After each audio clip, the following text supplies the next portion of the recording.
The biggest downfall I see is business owners not managing their time well enough, and ultimately that really does come back to bite them down the line. I think it's so important as a small business owner that you manage your time effectively, you're really strict with your time, and you make sure that you only get involved in the tasks, the roles, the jobs, the responsibilities that you're actually needed for, and not the ones that you might get a little bit tempted to get pulled back into. I, in the early days, really found that the shiny bits were the bits that used to pull my attention away and were the tasks or the items that I wanted to get involved in, when really they actually didn't need me, and I needed to focus my time on the tasks where I was best placed to focus on and were going to drive my business forward.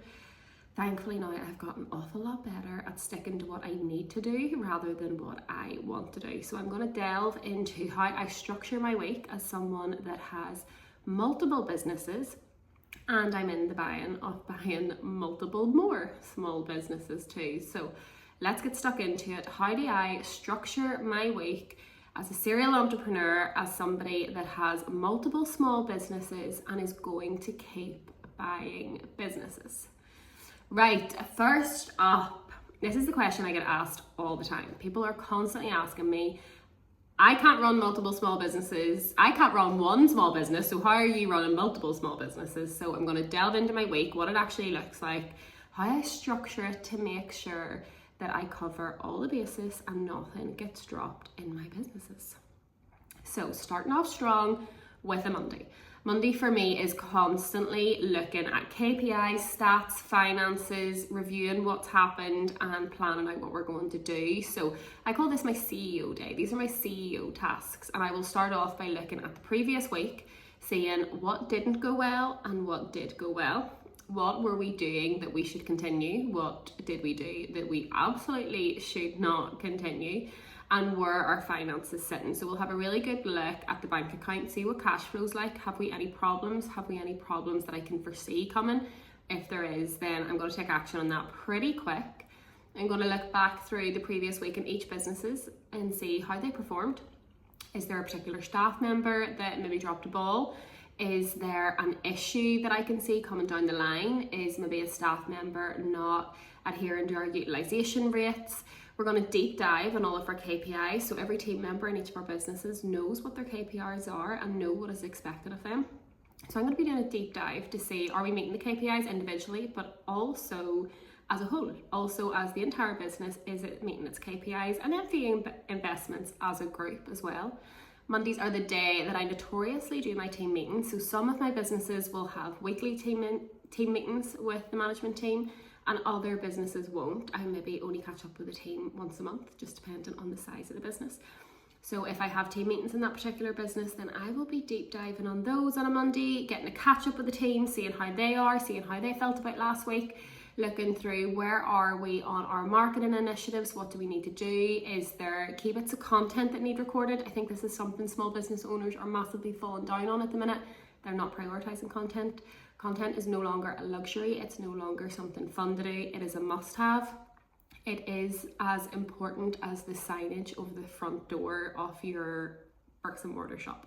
We have to be generating content, and we have to be pumping content out constantly. We're actually now seeing C-suites and founders bring in content creators, social media marketers, marketing managers a hell of a lot earlier now than what we ever did, because some high-level companies are now seeing the value of personal branding, marketing, content creation, and the impact that that has for their business. So don't sleep on that one. Take it as a huge priority and place emphasis and priority on your content.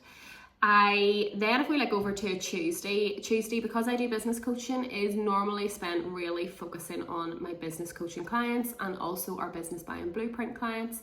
So if you're not aware, we do a business buying blueprint course where we show people how to buy a business. We take them from working in the corporate world to owning and running their small business inside as little as 12 weeks.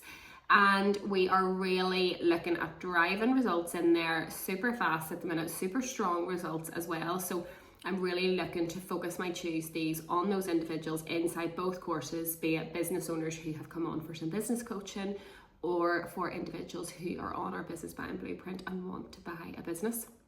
Tuesday evenings, we actually have a course dedicated purely to learning and development on business buying. Tonight's course is on how to effectively source a business, because this is by far the longest part of the process in terms of actually finding a business for sale, and more importantly, the right business for sale. Moving on to Wednesdays then. Wednesdays are spent on my acquisitions. So any deals that I have in the pipeline, or if I am working on expanding the pipeline to bring more businesses into that funnel, that's where you will see me working on those. At the minute, I have 3 deals that are ongoing. So I will be liaising with accountants who are looking at the deals, liaising with investors, and also linking in with the solicitors and the brokers working on those specific deals. I could be reviewing some of the due diligence. I might be meeting with the sellers. We might be doing some due diligence. We might actually be out looking at the businesses. I might have sent other people out and then connecting with them. So Thursdays are firmly spent working on the acquisitions and making sure that they are moving well, because there's nothing worse than deal fatigue sitting. If deal fatigue hits in, you can find that the acquisition of that business goes down pretty quick. And we don't want deals to fall through when we spend a lot of time working on them. We want to make sure that the deals actually make it to the end. Thursday then, in light of everything I've said about content, Thursday is firmly focused on content creation. So that could be the content creation for myself, for fee investments, for our business coaching modules, for our business buying blueprint modules, or that could be in each of the businesses. The businesses may have our social media marketer, Gemma. They might have her in, they might be doing content creation, or it could be spent on me looking at strategies. What do we want to change? Are we happy with our content pillars? Do we want to adapt any of our content pillars? I'll look back on some of the content that's went out previously. Am I happy with it? Is there anything that needs to change or be adapted? Gemma and I will often catch up on a Thursday as well. But the big thing is right now, we need to be putting out a hell of a lot of content. If you think you're putting out enough, you probably still are only a quarter of the way there. I don't think there's any small business that I've seen that is generating as much content as what they need. And remember, you could be looking at content for Instagram, Facebook, TikTok, but then on top of that, you have got your email marketing, you have got YouTube, you have got podcasts. There is so much that goes into content creation. Right now, just in fee investments alone, in our business coaching, in our business buying, we are putting out email marketing, we are doing social media marketing, we are doing podcasts, we are doing YouTube, and that takes up a lot of time. However, we know if we don't, that the business will fade off into the background of somebody's mind, and we don't want that. We want them to know how good we are, we want them to know about our results, we want to know about what we do, and we want to make sure that we're at the forefront of our customer or our potential customers' minds at all time. And finally, Fridays. Fridays are the day that hilariously I set aside for thinking. The fact that we have to set aside thinking time is crazy and not ironic to me, but it is true. We live in such a busy, hectic world. Our phones are going 24/7. I sat today delivering a coaching session and my phone rang, my iPad rang, my laptop rang, and I thought, oh my goodness, this is crazy. It's so overwhelming and it is so much. And I really take Fridays to actually get out of the office, to get out of the businesses, to get outside in fresh air, doing something I love, give myself an opportunity to think through problems. I will solve the world's problems on a walk on a Friday afternoon, which is really lovely. And I also think Fridays are made for an early finish. Who likes working a Friday afternoon? Absolutely nobody. So I love wrapping up the day early, getting the kids lifted from school. The kids actually finish school early on a Friday, which I think is really funny, but I also love that because that ties in with us super well. So we will lift them early, and Friday nights are always spent with my kids. We always make the most of family time together, and that is really lovely for me because I have had a bit of a slower day on a Friday, and I've been able to think through problems and get ideas and be a little bit creative on a Friday. Then by the time a Friday night comes, my mind has really had time to tailor off. Whereas if I was to try and take family time on a Monday, for instance, it wouldn't go well at all. I would be so overwhelmed, so anxious. I would know about my list with all the things that I want to do, and it just would not go well. So Fridays are definitely the day to start to wind down for the weekend, clear my mind, think through problems, get my list ready for Monday morning, get everything written out that I need to do, and yeah, take a little bit of time for me, and then pick up my kids and focus fully on them and my husband on a Friday night.